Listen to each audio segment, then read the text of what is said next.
ராம் ராம் ஜெய ஜெய சங்கர ஹர ஹர சங்கர. ஸ்ரீ குருபியோ நம. பகவான்கிட்ட பக்தி செய்யறவா பலவிதமா இருப்பா.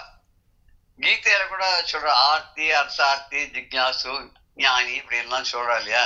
ரொம்ப கஷ்டப்படுறவா கஷ்டம் தீர்றதுக்காக. அதனால பகவான தொழறவா உண்டு, வேண்டறவா உண்டு, கோயிலுக்கு போறவா உண்டு. ஏதோ சில வேண்டிட்டு பிரதட்சணம் பண்றேங்கிறது, அடி பிரதட்சணம் பண்றேன், அதுக்கப்புறம் அங்க பிரதட்சணம் பண்றேன், அப்புறம் இது மிதிக்கிறேன், தீ மிதிக்கிறேன், எத்தனையோ இருக்கு. அதை குத்திக்கிறேன். ஒருத்தர் ஏதோ ஒரு கஷ்டம் இருக்கு, அந்த கஷ்டம் தீர்றதுக்காக. இன்னும் சில பேருக்கு ஏதோ நிறைவேறணும் ஆசை. ஆசை நிறைவேறதுக்காக போய் பகவான்கிட்ட வேண்டிட்டு, பகவானை தவிர வேற யாரால் நமக்கு எல்லாம் கொடுக்க முடியும்? ஆசாமிகளை நம்பி பிரயோஜனம் இல்லை, சாமி தான் நமக்கு செய்யும் அப்படின்னு இவர் பாபநாதன் சிவர் சொல்றாரு. ஒன்றுமே பயனில்லை என்று உணர்ந்த பின்பு அவர் உண்டு என்பார். எதுவும் பிரயோஜனம் இல்லை. டாக்டர் கூட என்ன சொல்றாரு, சார் எங்களால ஆனது எல்லாத்தையும் நாங்க பண்ணிட்டோம், இனிமே ஆண்டவன் கொண்டு விட்ட வழி அப்படின்னு சொல்லும் போதுதான் நம்ம அடுத்தது உடனே எந்த கோவில் போலான்னு அலையிறோம். அது மாதிரி ஏதோ ஒரு காரியம், ஒரு இது நிறைவேறணும் அப்படிங்கிறப்பதான் நமக்கு சுவாமி கிட்ட போகணுங்கிறதே அப்படி தோணுது. இது உத்தத்திற்கும் வாழ்க்கையில ஒவ்வொரு மனிதனும் ஒரு நாள் இந்நிலை எய்துவது உறுதி. இது எல்லாருக்கும் இது வரும். என்னைக்கோ இந்த கடைசி காலத்திலேயாவது, மூச்சு நிற்க வேண்டிய காலத்திலேயாவது பயம் வரும். ஒன்னும் சொல்ல தோணாது. என்னென்னவோ தப்பெல்லாம் தண்டாலாம் பண்ணிட்டோமே, எக்கச்சக்கத்தை சம்பாதிச்சு வச்சோமே, தரம் தர்மமே பண்ணவே இல்லையே அப்படின்னு ஒரு வருத்தம் அப்ப கூட வரத்தான் செய்யும். இன்னும் சில பேர் பகவான் இருக்காங்கிறாலே அந்த பகவானை பார்க்கணும். அவனை எப்படி என்ன பண்ணா பகவானை பார்க்கலாம், எந்த விதமான பக்தியினால அவனை நம்ம பார்க்க முடியும் அப்படின்னு சொல்லி அந்த பிரம்மத்தை அறிஞ்சுக்கிறதுக்காக சில பேர் பண்ணுவார். சில பேர் உணர்ந்துட்டா இதுதான் பகவான்கிறது, வேற ஒண்ணும் இல்லை. பகவான்கிறது என்னன்னா அப்பழுக்கு இல்லாத எல்லாத்துக்கும் அப்பாற்பட்ட ஒரு ஆதி முதன்மையானதும் முடிவு இல்லாததுமான எப்போதும் இருக்கக்கூடியதும் சர்வ வல்லமை படைத்ததும் அப்படிப்பட்ட ஒரு சக்தி தான். அந்த சக்தி எங்கெங்க எப்படி இப்படி கூட அப்படி இப்படி இருக்கு. நம்ம கூட பாக்குறோமே, இந்த விளக்குல அந்த பிரம்மங்க கூடிய மின்சாரமானது விளக்குல ஒளியா இருக்குங்கிறோம். அப்புறம் ஃபேன்ல காத்தா வருதுங்கிறோம், ரேடியோல ஒளியா வருதுங்கிறோம். இப்படி வரும்போது நம்மளால அது இருக்குன்னு உணர முடியாது. இது இருக்குன்றது யாராவது ப்ரூவ் பண்ணணும், இப்படிதான் ப்ரூவ் பண்ணணும். இதுக்கு என்ன பிரத்யட்சமா பிரமாணம்னா ஏதோ ஒண்ணு மூலமா தான் காட்ட முடியுமே தவிர டைரக்டா காட்ட முடியுமா? ஆனா ஒருத்தர் காமிச்சாரோம். யாரு காமிச்சா தெரியுமோ? விவேகானந்தருக்கு ராமகிருஷ்ண பரமஹம்சர் காமிச்சாராம். இவர் ஒத்தத்திலே தேடிட்டு போனார். யாருகிட்ட போனா பகவானை இருக்காருன்றது அவர் ஒரு நிரீஸ்வரவாதின்னு சொல்ல முடியாது விவேகானந்தர். பட் ஒரு டவுட்டிங் தாமஸ் சொல்லுவார். அது மாதிரி இயேசுநாதருடைய 3 சிஷ்யால ஒருத்தருக்கு பேர் தாமஸ். அவர் ஏதோ டவுட் பண்ணிட்டே இருக்கிறான், சந்தேகமாவே இருக்குமா இருக்கு. அதனால அவர் பேரு டவுட்டிங் தாமஸ்னு. அவர் கடைசியில இயேசுநாதர் உயிர் தெரிந்து வந்த போது கூட உடம்பெல்லாம் அப்படி தொட்டு தடவி பார்த்தாராம், அந்த காயெல்லாம் இருக்கா இல்லையா, ஸ்கார்லாம் இருக்கான்னு. அது மாதிரி இவருக்கு ஒரு வாதம் யார்கிட்ட போறான்னு கடைசியா ராமகிருஷ்ணன் போய், நீங்க கடவுளை பார்த்திருக்கலான்னு. பார்த்திருக்கேன், கடவுளை தவிர ஒரு எதையுமே நான் பார்க்கல அவர். சரி, இப்பேற்பட்ட ஆள் தான் நமக்கு தேவை அப்படின்னு அவர் எனக்கு காட்ட முடியுமா, நான் காட்டினா உன்னால பார்க்க முடியுமா அப்படின்னு கேட்டாராம். அதை பத்தி நீங்க ஏன் கவலைப்படுறீங்க, நீங்க காட்டுக்கு அப்புறம் பார்க்கலாம்னு. அவர் வெறுமை கையை தலைமையில வச்சாராம். அவ்வளவுதானா, ஒரு ஷாக் அடிச்சுதான். போரும் எனக்கு வேண்டாம், இதுக்கு மேல வேண்டாம், நீங்க தான் எனக்கு கடவுள்ட்டாராம். நீங்க என்ன சொல்ற அதான். இத்தனைக்கும் காளிய உபாசனை பண்ணாரே தவிர ராமகிருஷ்ண பரமஹம்சர் அவர் யாரையுமே கட்டாயப்படுத்தல. நீங்க நான் சொன்ன வழியில தான் வரணும்னா இவாள்லாம் தான் அவர் பின்னாடி போனாலே தவிர யாரையும் அவர் கட்டாயப்படுத்தவே இல்லை. ஒரு நல்ல குருவானவர் அபிப்பிராயம் சொல்லுவரே தவிர திணிக்க மாட்டார் அப்படின்னு சொல்லுவார். அதுக்கு ராமகிருஷ்ண பரமஹம்சர் ஒரு உதாரணம், ரமணர் ஒரு உதாரணம். இப்படி ஒத்தொத்தர் அதே மாதிரி மகாபெரிவாப்பனா அவர் ஒரு உதாரணம். எதையுமே இப்படிதான் அப்படிதான் எல்லாம் இதுவே கிடைக்கும். இப்படி சொல்லியிருக்கு சாஸ்திரம் அப்படின்னு சொல்லுவாளே, எடுத்து சொல்லுவாளே தவிர இது நீ இப்படிதான் பண்ணணும்ன்ற மாதிரி கட்டாயப்படுத்தா எந்த பெரியவாளுமே இருந்ததே கிடையாது. அப்படி இருக்கும்போது விவேகானந்தருக்கு அவர் பகவானுடைய உணர வச்சார் அப்படின்னு சொல்லுவா. பட் எப்போதும் நமக்கெல்லாம் என்ன ஒரு பயம் வரும்னாக்க, பயம் வந்தாதான் சுவாமியை நினைப்போம். ஒரு பையன் ஒருத்தன்னா அவனுக்கு தினம் சிவ பூஜை பண்ணுவான். அவன் ஒரு நாள் அப்பா அம்மா பேசுறதை கேட்கிறான். ஐயோ, நாளையோட நம்ம பையனோட ஆயுசு முடிஞ்சிட போறதே, நமக்கு பரமேஸ்வரன் வரம் கொடுக்கும் போது 16 வயசு இருக்கக்கூடிய புத்திசாலியான ஒரு நல்ல பையன் வேணுமா, இல்ல 100 வயசு இருக்கக்கூடிய ஒரு போக்கிரி பயலா ஒருத்தனை வேணுமான்னு கேட்டதுக்கு நம்ம தானே 16 வயசு உள்ள குழந்தை போறோம்னு சொன்னோம். இன்னைக்கு அந்த 16 வயசு குழந்தைக்கு நாளையோட ஆயுசு முடிய போறது. இதை கேட்டான், நேர போயிட்டான் சிவலிங்கத்துக்கிட்ட. அன்னைக்கு முழுக்க அங்கேயே இருந்துட்டான். பார்த்தா திடீர்னு எதிர்க்க வர கருநீல வடிவமார் மாடேறி உத்தண்ட கனதண்டம் வெம் பாசமும் கை கொண்டு சண்ட மாகாலன் முள் எதிர் நிற்க அப்படிங்கிற அபிராமிப்பட்டர் பதிகத்துல, அபிராமி பதிகத்துல இந்த கருப்பு கருநீளமான வடிவத்தோடக்கு ஒரு கருத்த மாட்டு மேல ஏறி கையில பெரிய தண்டம் எல்லாம் ஏறிண்டு பாசத்தெல்லாம் கையில வச்சுட்டு கை கொண்டு சண்ட மாகாலன் முன் எதிர் நிற்க. அந்த பெரிய காலன், கொடியவனான அந்த காலன் அவனுக்கு வந்து கருணைங்கிறதே கிடையாது. அவன் டியூட்டி பிரகாரம் நடந்துப்பானே தவிர டியூட்டி மிஞ்சி அவனுக்கு அதுதான் தர்மம் அவனுக்கு. அதனாலதான் தர்மராஜன் பேர் இல்லையா. எதுக்கு அப்ப என்ன ஆச்சுன்னா, மார்க்கண்டன் வெறுண்டு நோக்க, இந்த மார்க்கண்டேயன் இருக்கானே அவன் அப்படியே நடுநடுங்கி போய் பயந்து போய் திருநீல கண்டனும் நின் பதியை உள்ளத்தில் அன்பு கொண்டு அர்ச்சனை செய்ய.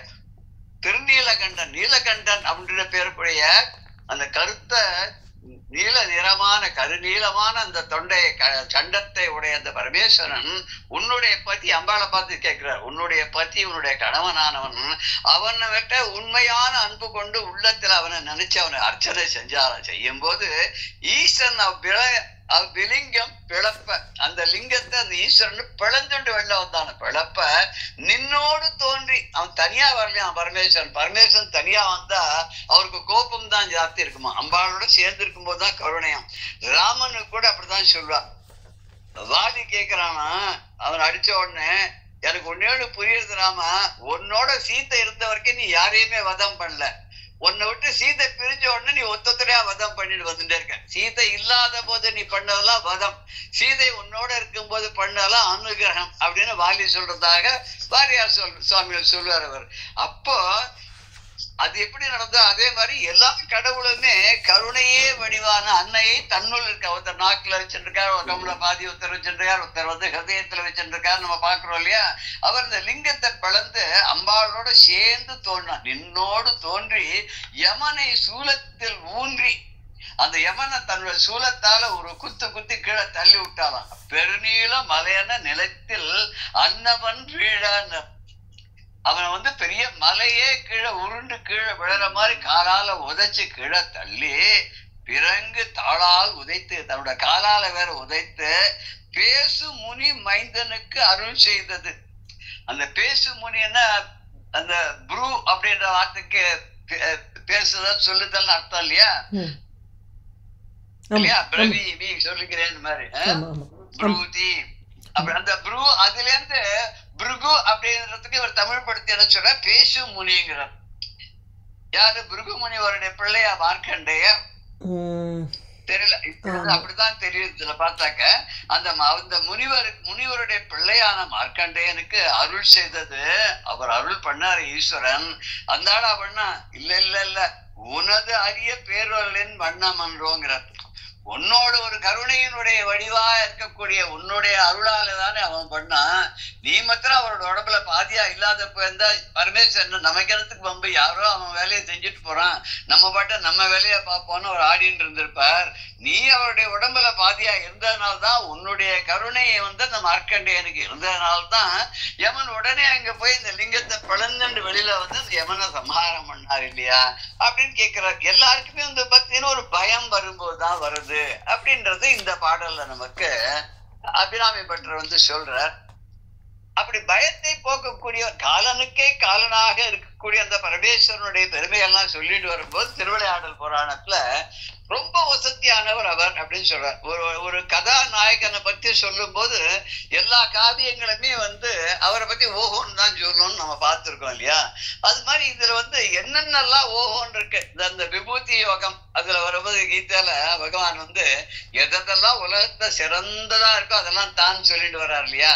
அதே பேட்டர்ன்ல இங்க இதுல வந்து அந்த பரமேஸ்வரன் வந்து ரொம்ப வசதியானவர் இது போல அப்படின்ற போது நிறைய உதாரணங்களை அவர் கொடுத்துட்டே வர்றார். அந்த கடல்ல சூரியன் எழும்போது அந்த இருட்டெல்லாம் போற மாதிரி, பெரிய காற்று புயல் காத்து அடிக்கும் போது மேகங்கள்லாம் உடைந்து கலைந்து போற மாதிரி, வலிமையான சிங்கம் கர்ஜித்தா யானை அப்படியே பயந்து நடுங்கி போய் உயிரை விடுற மாதிரி, இந்திரனோட வஜ்ர படையா தாக்கப்பட்ட மலைகள் தான் பொடி பொடியா ஆனது மாதிரி இப்படின்னு வரிசையா சொல்லிட்டே வர்றார். அதுக்கு முன்னாடி இந்த லிங்கத்தை கண்டு வணங்கினாலே பாபம் எல்லாம் போயிடும். அது எப்படி போயிடும்? பாபங்கள்லாம் போயிடும்னா நெருப்புல விழுந்த பஞ்சு போல போயிடும். கோபத்தினால அழியக்கூடிய தபஸ் வலிமை போயிடும். மருந்துனால அழியக்கூடிய நோய்கள்லாம் போயிடும். நல்ல குணங்கள் அத்தனையும் கருவித்தனத்தால் வரிசையா சொல்லிட்டு வர. இன்னைக்கு நாம பார்க்க போறது 306வது பாடல். இந்த மூர்த்தி வைபவத்துல பார்க்கும்போது விபவத்தை பார்க்கறச்ச இது 16வது பாடலா இருக்கு. மருட்சிசை காம நோயால் மதி கெடுமாறு போல, அருட்சிவ ஞான நோக்கால் வலி கெடும் அவிச்சை போல, தருக்குறும் உவனம் சீர தழல் அரா வெளியுமா போல, செருக்குற வழியும் கற்ற கல்வி போர் சிதையும் அன்றே. இதுக்கு என்ன பொருள் அப்படின்னாக்க, மருட்சி அப்படின்னா மயக்கம், மதின்னா அறிவு. மயக்கத்துக்கு ஆப்போசிட் அறிவுன்னு எடுத்துக்கலாம். ஏன்னா அஜ்ஞானங்க கூடிய இருள், அதுக்கு ஆப்போசிட் ஞானம் அப்படின்ற மாதிரி இங்க இருளுக்கு ஒளி, ஒளிங்கிறது அறிவு, ஞான ஒளி. மருட்சி மயக்கம். அப்புறம் அவிச்சை அப்படின்னு ஒரு வார்த்தை வருது. இந்த அவிச்சை 2வது லைன்ல கடைசி வார்த்தைக்கு முன்னாடி இருக்கு. அவிச்சை போல, மவிச்சைன்னு அது அவிச்சை போல, வலிகடும் அவிச்சை போலன்னு பிரிச்சுக்கணும். அவிச்சைன்னா அஜ்ஞானம்னு அர்த்தம். இச்சை, இச்சைன்னா அது தகாத ஒரு இச்சை. எதனால அந்த இச்சை வந்தது? அந்த இச்சைன்னா ஆசை. அந்த இச்சை எதனால வந்தது? பேராசையினால வந்தது, ஆசையினால வந்தது. அதனால ஆகு பொருள். அது அஜ்ஞானம். தருக்கு அப்படின்னா கோபம். தருக்கு எதனால வரணும்? செருக்குனால வரணும். செருக்குனாக்க அகம்பாவம், நான் தான், ஈகோ. அந்த ஈகோனால வரதான் கோபம். இங்க தருக்குன்னா கோபம். அப்புறம் உபணம் அப்படின்னு ஒரு வார்த்தை வருது. உவனம் எங்க இருக்குன்னா 3வது லைன்ல தருக்கு உறும் உவனம் சீர அப்படின்னு வருது இல்லையா? அது உவனம் அப்படின்னு சொன்னாக்க அதுக்கு கருடன்னு பேர். உவனம்னா கருடன். அரான பாம்பு, அரவம், அதுல இருந்து வந்ததுதான் அரவம். அரவம்ங்கிறதுக்கு தெலுங்குல அரவம் அப்படின்னு சொன்னா தமிழ்னு அர்த்தம். அரவாடு அப்படின்னா தமிழ்காரா அப்படின்னு அர்த்தம். அரவம் தெலுசா அப்படின்னு கேட்டாலும் உனக்கு தமிழ் தெரியுமா அப்படின்னு. அங்க அரவம்ன்றது அதே ஒரே வார்த்தைக்கு அங்க அரவம்னா தெலுங்குல தமிழ் மொழி அப்படின்னு பேரு. நம்ம தமிழ் மொழியில அரவம்னா பாம்பு அப்படின்னு பேரு. பாம்புன்னு அர்த்தம். இதன் அர்த்தம் என்ன? மயக்கத்தை தரக்கூடிய காம நோய். மருட்சி செய் காம நோயால் பிடிக்கப்பட்டவர்கள் எப்படி அந்த மயக்கத்தை தரக்கூடிய அந்த நோயால அவ அழிஞ்சு போயிடுறா கடைசியில. நம்ம எத்தனையோ பேர்லாம் பார்த்துருவோம். கதைகள்ல கூட நிறைய பேர் அந்த மாதிரியா இருந்தவாள்லாம் கடைசியில, ராவணனே அப்படித்தானே. ஒரு உதாரணமா எடுத்துட்டோம்னா, ராவணனே காமவயப்பட்டு தானே சீதையை அடையணும்னு நினைச்சதுனால கடைசியில அஜ்ஞானத்தினால அறிவிழந்து கடைசியில ராமனுடைய பானத்துக்கு இறையானான்னு நம்ம பாக்குறோம். அப்படி காம நோயால அழிகின்ற அறிவு, அந்த மயக்கம் வந்துட்டுன்னா அறிவு தானாவே போயிடும். அந்த மயக்கம் தெளிய ஒரு மருந்து உண்டுன்னா அது என்ன? அதுதான் சிவநாமம். அந்த சிவநாமத்தை சொன்னா மயக்கம் மருந்து போயிடும்னா, அப்படிப்பட்ட அருள்மிக்க அந்த சிவ ஞான நோக்கினால அஜ்ஞான இருள் கெட்டு அழியுமா. அருள் சிவ ஞான நோக்கால், சிவமயமான, சிவமே எல்லாமே சிவபரமா இருக்கும்போது, சிவமாவே நம்ம பார்க்கும்போது, அந்த சிவனே நம்மை பார்க்கும்போது அப்ப என்ன ஆகுறது? பலி கெடும் அவிச்சை போல. அவிச்சைன்னு அஜ்ஞான இருளானது பலி கெடும், அழிந்து போயிடும். அதுக்கு பவர் இல்லாத அழிஞ்சு போயிடும். அதுக்கப்புறம் தருக்கு உரு வேணும். தருக்கு உருனா கோபத்தால சீரக்கூடிய வேணும். கருடன், அந்த கருடன் மேலேருந்து ரொம்ப கோபத்தோட அந்த பசி, அதுக்கு பாம்பு எதுவுமே கிடைக்கல, மேலேயே வட்டம் போட்டு இருக்கும். ஒரு 2 கிலோமீட்டர் உயரத்துக்கு மேல வட்டம் போட்டு இருக்கும். அதனுடைய கண்ணுடைய தீட்சண்யம் பார்வை இருக்க, அது கீழே எங்கேயோ ஒரு பாம்பு இருந்ததுன்னா நெளிஞ்சு போச்சுன்னா டகால்னு அப்படியே அழகா இறங்கி பிளேன் லேண்ட் ஆகிற மாதிரி அந்த காலால இது பண்ணிட்டு பிடிச்சுன்னு போயிடும், மேல போயிடும். கருடன் வந்து பாம்பா தான் சாப்பிடும், அதுக்கு ஆகாரம் அப்படின்னு சொல்லுவா. அதே கழுகுக்கு ஆகாரம் எலி தவளை எதுவா இருந்தாலும் அது சாப்பிடும் அப்படின்னு சொல்லுவா. கருடனுக்கும் கழுகுக்கும் பார்க்கறதுக்கு மேல வட்டம் போடும்போது நமக்கு தெரியாது, கொஞ்சம் கிட்ட வந்தா தான் வித்தியாசமே தெரியுது. ஏன்னா கருடன் வந்து கொஞ்சம் சிவப்பு நிறமா இருக்கும் அப்படின்னு சொல்ற, அது கழுத்து வெள்ளையா இருக்கும் அப்படிங்கிற. அது ஏதோ ஒரு ஸ்லோகம் கூட நான் அதை பத்தி கருடனை பத்தி இது பண்ணுறேன். குங்குமாங்கித தேகாய குந்தேந்து தவளாய விஷ்ணுவாக நமஸ்துப்யம் பக்ஷிராஜா அப்படின்னு ஒரு ஸ்லோகம் இல்ல, கரெக்டா? நான் கேள்விப்பட்டது. அர்த்தத்தை பார்த்தா கருடன் மாதிரி தான் இருக்கு. அப்படி பக்ஷிராஜாய நமன் போது குங்குமாங்கித தேகாய சிவந்த மேனியை உடையவர், குந்தேந்து தவளாயச்ச அப்படின்னு அர்த்தம். குந்த புஷ்பம் இந்து சந்திரன் இது போல வெண்மையா இருக்கக்கூடியது. ஆமா, அப்ப அந்த வெள்ளையும் சிவப்பும் சேர்ந்தா அந்த பட்சி விஷ்ணுவாக நமஸ்துபியம், விஷ்ணுவுக்கு வாகனமாக இருக்கக்கூடிய உனக்கு நமஸ்துபியம், உனக்கு நமஸ்துபியம். பக்ஷி ராஜாய தேர்வு, பட்சிகள் தான் அதுதான் வந்து தலைவனாக ராஜாவா இருக்கு அப்படின்னு. சிங்கம் எப்படி மிருகங்களுக்கு தலைவனா இருக்கோ அது மாதிரி பறவைகளுக்கு தலைவனாக இருக்கிறது வந்து கருடன் அப்படின்னு. இந்த இடத்துல கருடன் அப்படின்னா அந்த கருடன் சீறி கோபத்தோட வந்து ஆகாரம் கிடைக்கல, எங்க பாம்பு இருக்குன்னு தேடி சீறிண்டு வரும்போது அதை பார்த்தோன்னே கொடிய பாம்புகள் இருக்க அந்த பயத்திலே கருடன் வர வேகத்திலே அது வந்து என்ன செய்யுதுன்னு தெரியாது, அப்படியே மலைச்சு போய் நிற்குமா, கருடன் கொத்தின்னு போயிடுமா. அதுக்கப்புறம் செருக்கினால் அழுகின்ற கல்வி போல, செருக்கு ஈகோனால அது ஒரு வித்யா கர்வம் அது வந்துட்டோன்னா அந்த ஞானம் போயிடும். அது கூட நம்ம நிறைய பேர் எல்லாம் பார்த்துருவோம், அந்த வித்யா கர்வத்தினால வந்து மற்றவாளை வந்து இழிவுபடுத்தி மற்ற புலவர்கள்லாம் இது பண்ணி. ஏதோ ஒரு புலவர் என்ன பண்ணாராம், எல்லாரையும் கூப்பிட்டு ஏதோ கேள்வி கேட்டு ஏதோ பண்ணி மடக்கு வரான். அவ தோத்து போயிட்டான்னா அவளுக்கு காது அமுத்துட்டு வரான். அப்படி ஒருத்தர் வந்துருக்கார், செவிகெடுத்த புலவன் அப்படி ஒருத்தர். அவருடைய இது வந்து அருணகிரிநாதர் தான் செல்லன்னு ஏதோ சொல்லுவா. அருணகிரிநாதரோ இல்லைன்னா காலமேய புலவரோ தெரியாது, அது காலமேய புலவரா கூட இருக்கலாம்னு நினைக்கிறேன். அவர் போன போது இல்ல அருணகிரிநாதர்னு சொல்லாலும், ஏன்னா ரெண்டு பேரும் தமிழ்ல பெரிய வாழா இருந்திருக்கா இல்லையா. அருணகிரிநாதர் வந்து ததா திதி தூத்தோர் கரெக்ட். அவர் வந்து அவர் ஏதோ ஒரு பாடல் ஒண்ணு சொன்னாராம், அதுக்கு இவர் அர்த்தம் சொல்லிட்டாராம். சொன்ன உடனே அருணகிரிநாதர் ஒரு பாட்டு சொன்னான், தத்தா தித்தி துத்து தெத்தே தை தொத்தோன்னு வர மாதிரி அந்த தகாரத்தை வச்சு ஒரு வெண்பாவன் பாடி இதுக்கு அர்த்தம் சொல்லணும். அந்த ஆளுக்கு ஒண்ணுமே தெரியலையா. இப்ப உன்னோட ரெண்டு காதையும் நான் அர்த்தம் போறேன்னு ரெண்டு காதையும் அர்த்துட்டு ஒரு அர்த்தம் சொன்னாராம். அதுக்கு என்ன அர்த்தம், முருகனை பத்தி உள்ள விதமா அதுக்கு அர்த்தம் சொல்லுவோம். அதெல்லாம் அவளால் தான் கவிகளுக்கு வந்து அந்த நாவன்னே அந்த சரஸ்வதியுடைய கட்டாக்கம் இருக்கிறதுனால. அப்படி வந்து ஒரு செருக்கு இருந்துட்டுன்னா வித்வான்களுக்கு செருக்கே கூடாது. அகம்பாமம் வந்துடுத்துன்னு சொன்னா அது அழிவனுடைய ஆரம்பம்னு அர்த்தம். அப்படி அழிந்து போற மாதிரி மயக்கத்தை தரக்கூடிய காம நோயினால அழிகின்ற அறிவு போலவும், சிவ ஞான நோக்கினால அஞ்ஞான இருள் கெடுவது போலவும், கோபம் மிக்க கருடன் சீறி வரும்போது கொடிய பாம்புகள்லாம் அழிவது போலவும், கர்வத்தினாலே கல்வி அழிவது போலவும், இப்படி இன்னும் வருஷம் சொல்ல போற. முன்னாடி 305 இருந்து ஆரம்பிச்சார், அடுத்த பாடம் 2 பாடம் சொல்லிட்டார்.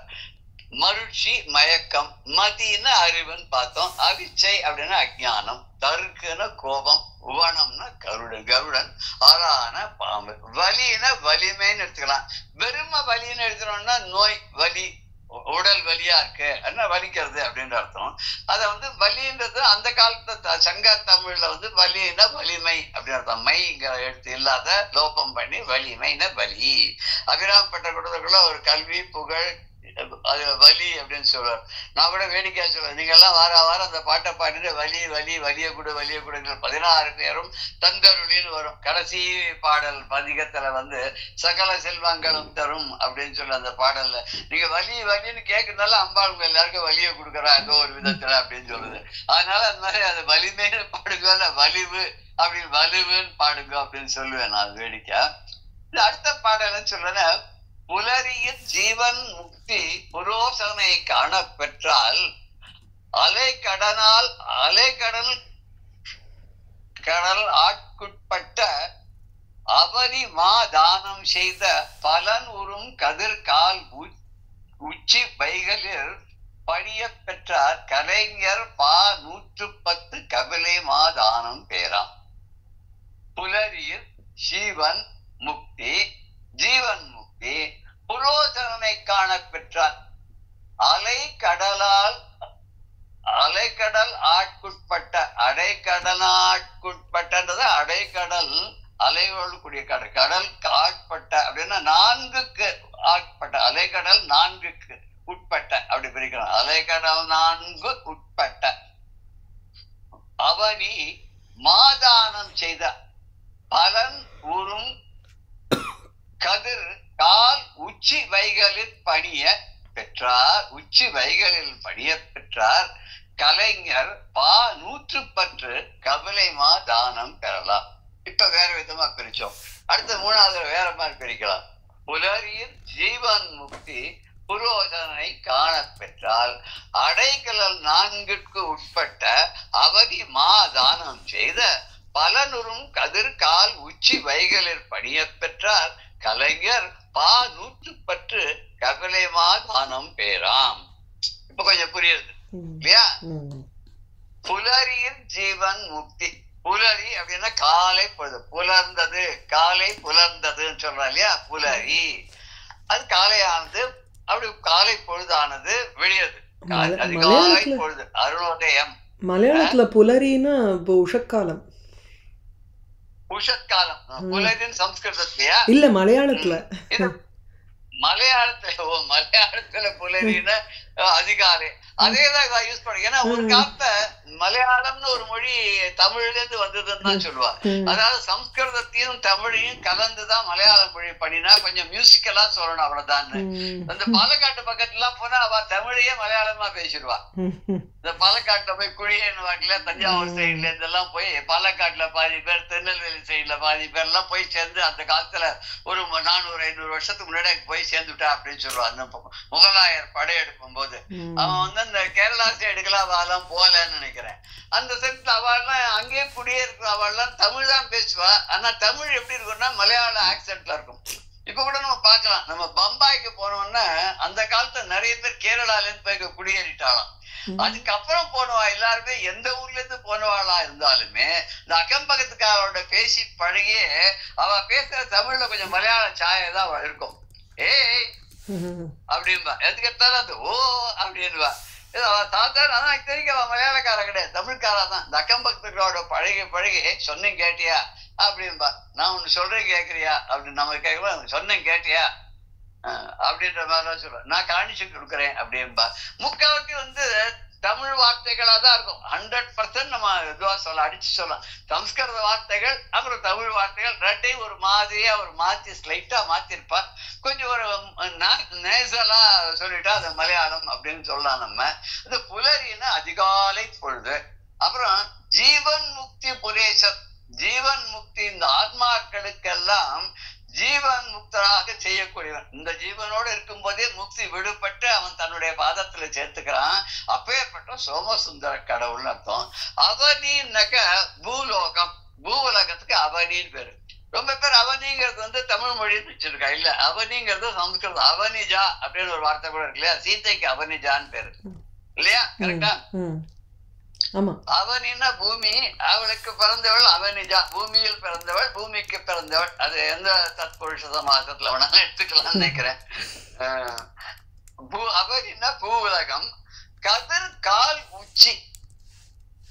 கதிர் சூரியனானவன் கால் உச்சின்னா உச்சி பொழுதுல காலை வைக்கும் போது. உச்சின்னு அர்த்தம். அங்க கூட மலையாளத்துல உச்சி, உச்சிக்கு வரேன், பின்ன காணும், உச்சிக்கு வரேன் அப்படின்பா. நான் அப்புறம் பாக்குறேன், நான் மத்தியானம் வரேன்.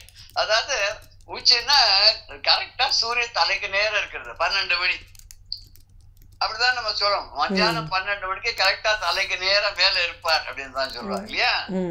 அது ஒரு இதுல கூட பெரியவா ஒருத்தரை கூப்பிட்டு கேட்கிறார், நீ மகாபலிபுரம் போயிருக்கியோ அப்படின்னு. போயிருக்கேன். நீ அங்க நிறைய சிற்பங்கள்லாம் பல்லவர் காலத்துல பழையகால பார்த்திருக்கேன். அங்க அர்ஜுனன் தபஸ்து ஒண்ணு இருக்கு, பார்த்திருக்கியோ? பார்த்திருக்கேன். அங்க ஒரு முனிவர் ஒரு காலில நின்று மேல சூரியனை பார்த்துட்டு இருப்பார். பார்த்திருக்கேன்.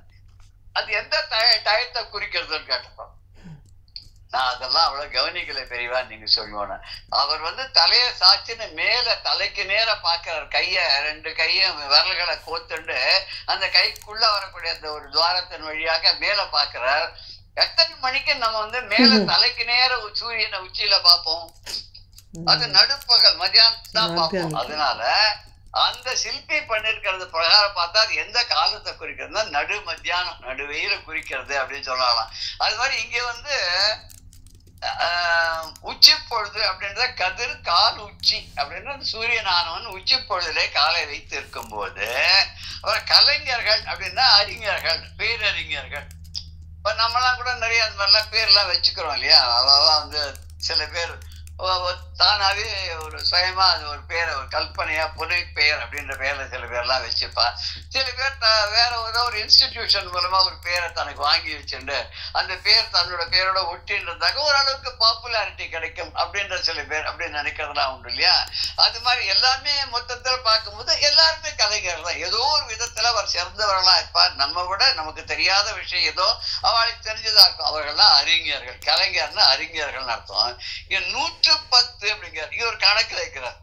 110 கலைஞர் பால் 110,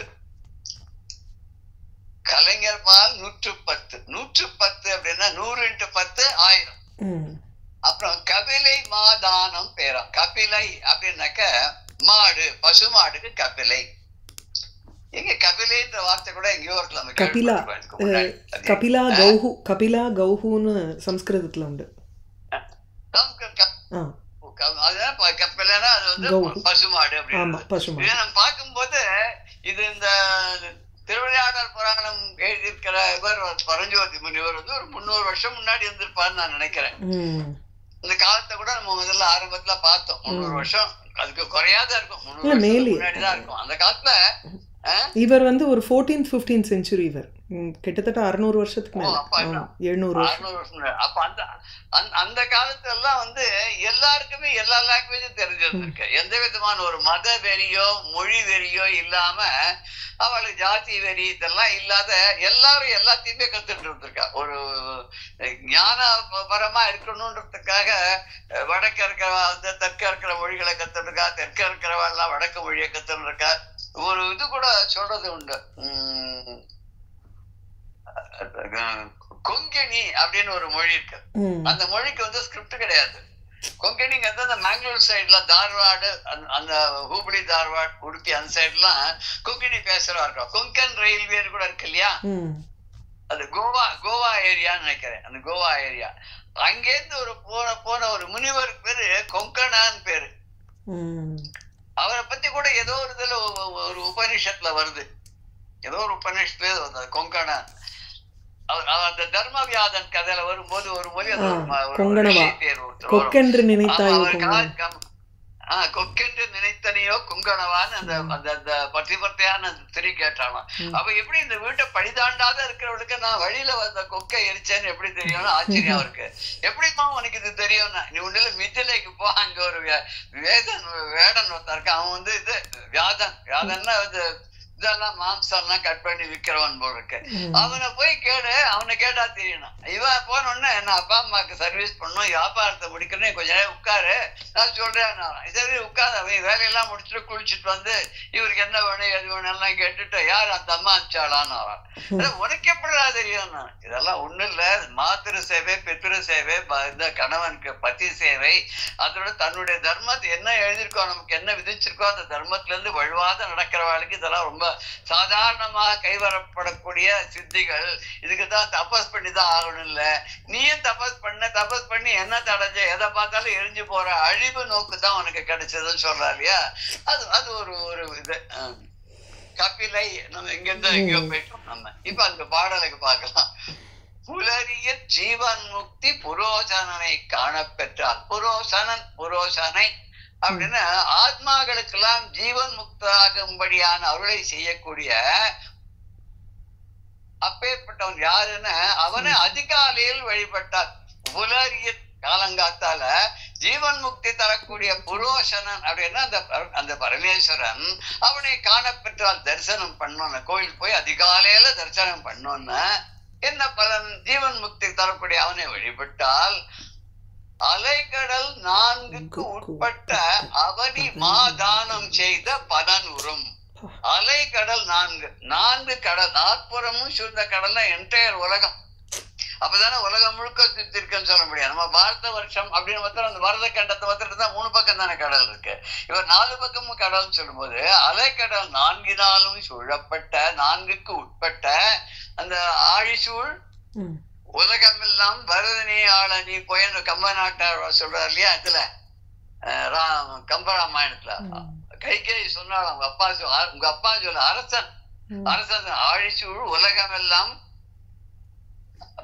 பரதனி ஆள நீ போய் தாழிரும் சடைகள் தாங்கி தாங்கரும் தவ மேற்கொண்டு ஊழிவம் காணும் நன்னி புண்ணிய துறைகளாடி 7 ஆண்டில் வா என்று இயம்பினன் அரசன் என்றான். ராஜா சொல்ற கட்டளை என்ன பண்ணணும்னா, இந்த கடல் சூழ்ந்த அந்த முழு உலகத்தையும் யார் ஆளணும்னா பரதன் ஆளணும்.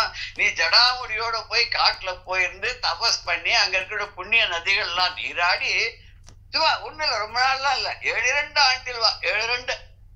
14 ரொம்ப பெருசா இருக்கும் போய் அதுல 7 ஆண்டில் வா என்று இயம்பினன் அப்படின்னு ராஜா சொல்ல சொன்னார். யாரு? இயம்பினன் அரசன் என்றாள். அது மாதிரி இங்க அலைக்கடல் சூழ்ந்த எல்லா பக்கமும் சூழ்ந்திருக்கக்கூடிய உலகத்தை எல்லாம், இந்த பூ உலகத்தை எல்லாம் அவனி முழுவதையும் மாதானம் செய்த. மொத்த உலகத்தையும் ஒருத்தன் தானம் பண்ணணும்னு அவன் யாரா இருக்க முடியும்? அவன் சக்கரவர்த்தியா இருந்தாதான் தானம் பண்ண முடியல, ஏகச்சத்திராதிபதியா இருந்தாதான் அவனால் தானம் பண்ண முடியும்.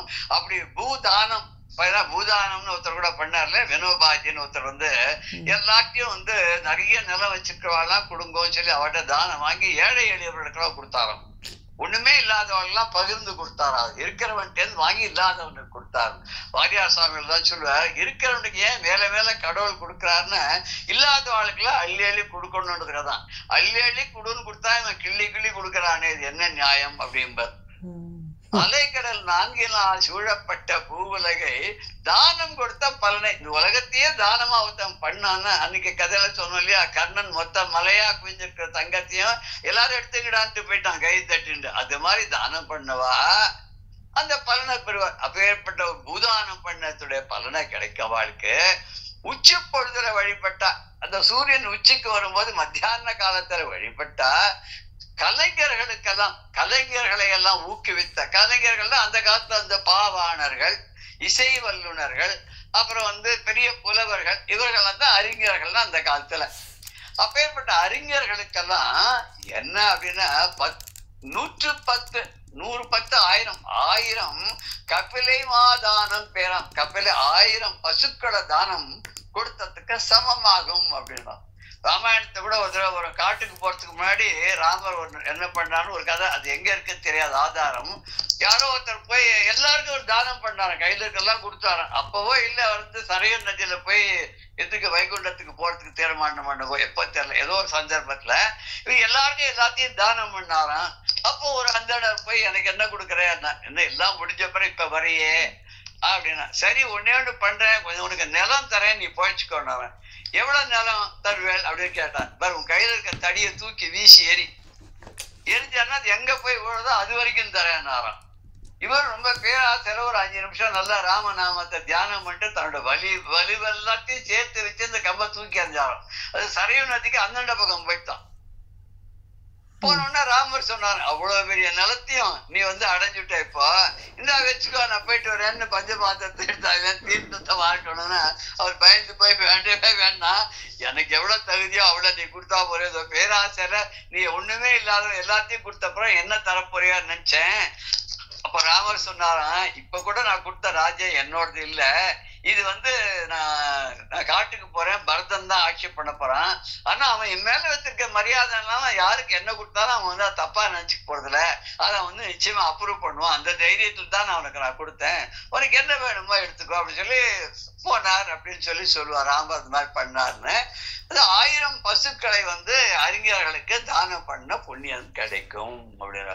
புலரியில் ஜீவன் முக்தி புரோசனை காணப்பெற்றால் அலைகடல் 4க்கு உட்பட்ட அவனி மா தானம் செய்த பலன் உறும் கதிர்கால் உச்சி வைகளில் பணிய பெற்றார் கலைஞர் 110 கபிலை மாதானம் பேராம். கவிஞர் பால்னா கவிஞர்களுக்கு 110 1000 கபிலைனா மாடுகளை எல்லாம் மாதானம் பெரிய தானம். 1000கணக்கான பசுமாடுகள் ஒருத்தர் தானம் பண்ணணும் பெரிய தானம் தான் இல்லையா? அப்பேற்பட்ட பேரு கிடைக்கும் அப்படின்னார். அதுக்கு அர்த்தத்தை என்ன சொல்றாரு? 308வது பாடல விண்ணிடை பரிதி புத்தேள் மேலே நீர் குளிக்கும் எல்லை அண்ணவை வணங்கி கோடி ஆனின தானம் பேராம். பண்ணவர் பரவம் பாதி இருள் வயிற் பணிய பெற்றால் பண்ண வெம் புறவி மேத மகம்புரி பெரும் பேரை பேர் எய்தும். விண் இடை பரிதி புத்தேள் மேலே நீர் குளிக்கும் எல்லை அண்ணலை வணங்கில் கோடி ஆனின தானம் பேராம். பண்ணவர் பரவம் பாதி இருள் வயிற் பணிய பெற்றால் வண்ண வெம் புறவி வேத மகம் பொறி பெரும் பேர் எய்தும். இதுல பரிதி புத்தேல்னா சூரியன். பரிதினால சூரியன் தான்.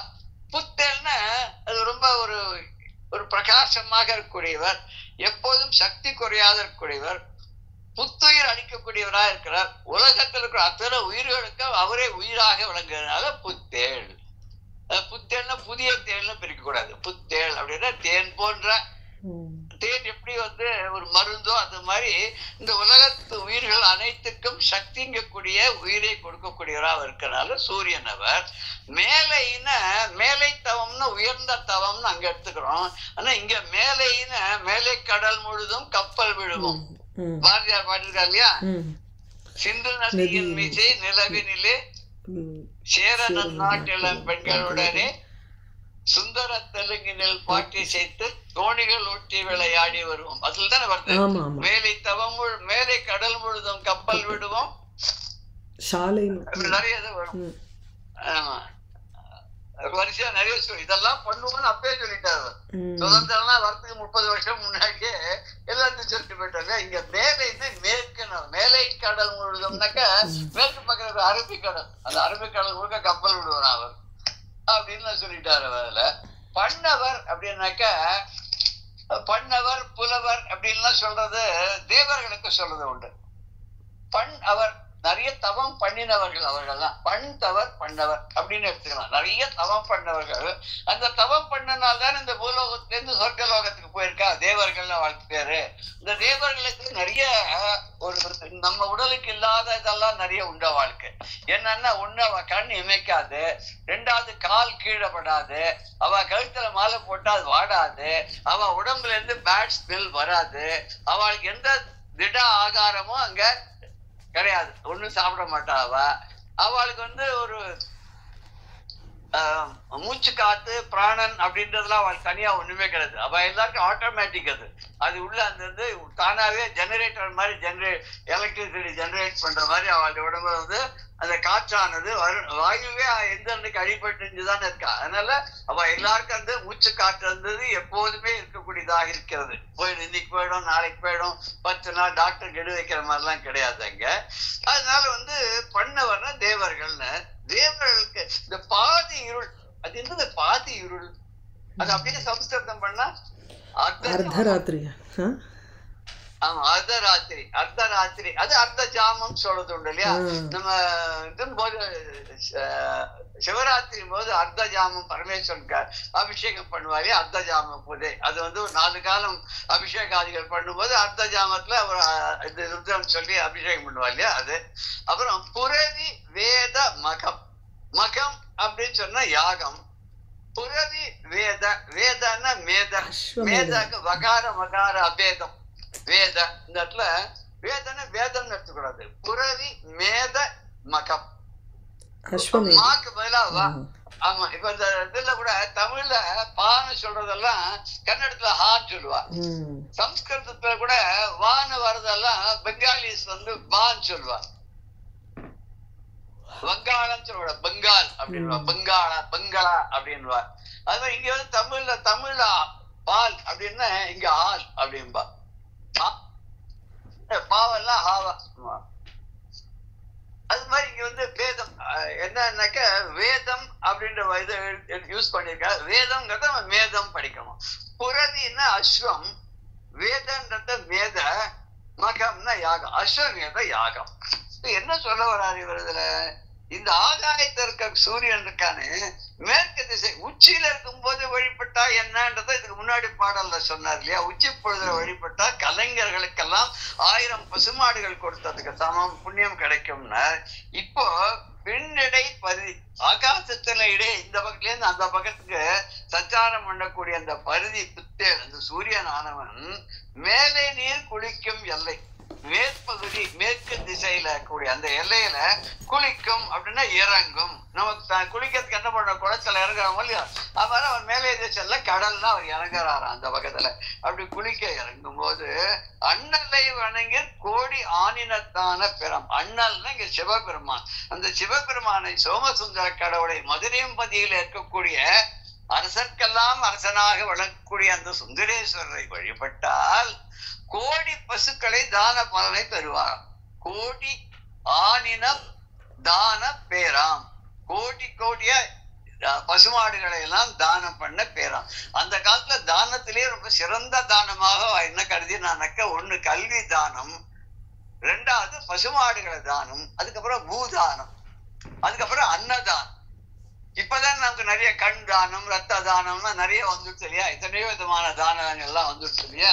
அந்த காலத்துல ரொம்ப முக்கியமா இருந்தது இதெல்லாம் தான் இருந்திருக்கு அந்த காலத்துல. இது வந்து கோடி பசுக்களை தானம் பண்ண பலனை இவர்கள் அடைவார்கள். அதுக்கப்புறம்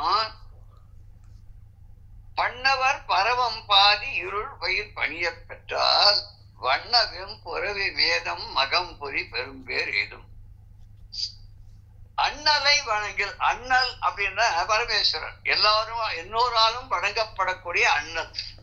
அண்ணல் காந்தி அண்ணல் அப்படிங்கிறால காந்தி அடிகள், காந்தி அண்ணல். அண்ணல்னா பெரியவர், பெருமை வாய்ந்தவர், மதிப்பிற்குரியவர். மதிப்பிற்குரிய பெருமை வாய்ந்தவர், வணக்கத்திற்கு உரியவரான சோமசுந்தர கடவுளை தேவர்கள் எல்லாம் கூட வணங்கக்கூடிய அவரை அந்த ராத்திரில இப்போ பாதி இருள்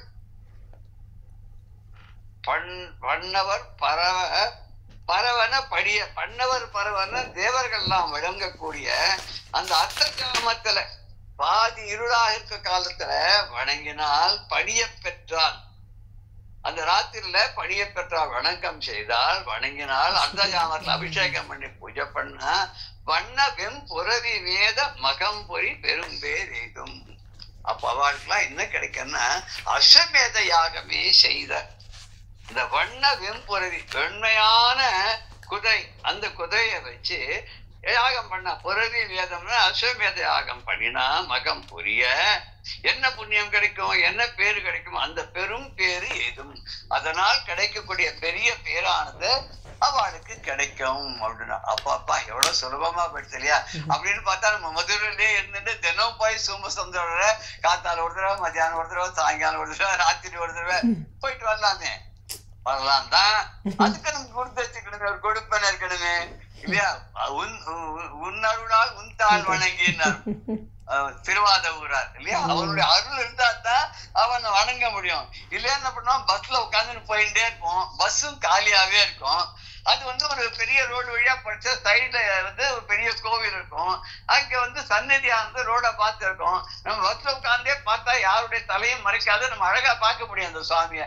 நம்ம லட்ல பாக்கலாம். நம்ம லட்ல இருந்து ராயப்பேட்டாக்கு போற பஸ்ல உட்காந்துன்னு போனோம்னா 21ஆம் நம்பர்ல அங்க ஆஞ்சநேயர் கோவில், தண்ணித்துறை மார்க்கெட், அந்த ஆஞ்சநேயர் கோயிலை பார்க்கச்ச ஆஞ்சநேயர் ரொம்ப நல்லா தெரியும். வடமாலாம் வேற சாத்திருப்பா பார்க்கலாம். நம்ம அந்த சமயத்துல தான் நம்ம என்ன பண்ணணும்னு, சார் டிக்கெட் ஒருத்த செக் பண்ண விடுவோம், அவன் பக்கம் திருப்பிடுவோம்.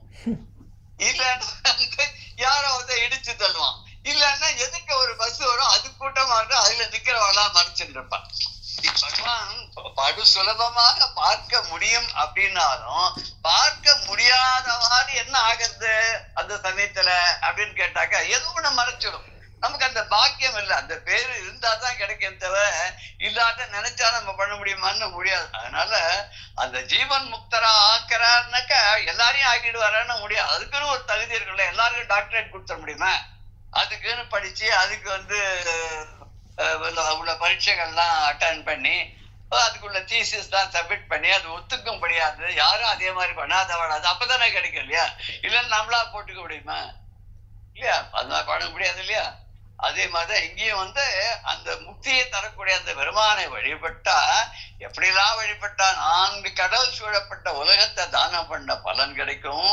உச்சியில காலையில வழிபட்டாக்க, உச்சியில வழிபட்டா கலைஞர்களுக்கெல்லாம் 1000 பசுக்களை கொடுத்த புண்ணியம் கிடைக்கும்.